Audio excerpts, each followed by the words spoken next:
Dorka Bags ako súčasť siete nadácie Dedo zabezpečuje nielen zamestnávanie ľudí v našej dielni, ale takisto sme registrovaní ako agentúra podporovaného zamestnávania a zamestnávame ľudí zo znevýhodnených skupín aj na otvorenom trhu.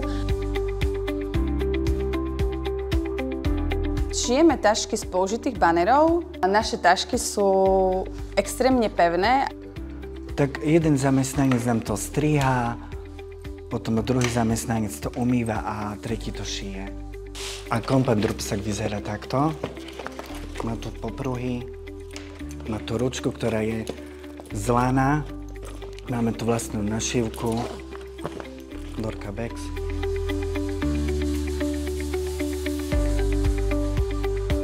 Fungovanie našej dielne je zabezpečené pomocou našich zákazok od klientov, z predaja e-shopu koncovým zákazníkom a takisto veľmi dôležité sú eurofondové projekty, ktoré čerpáme.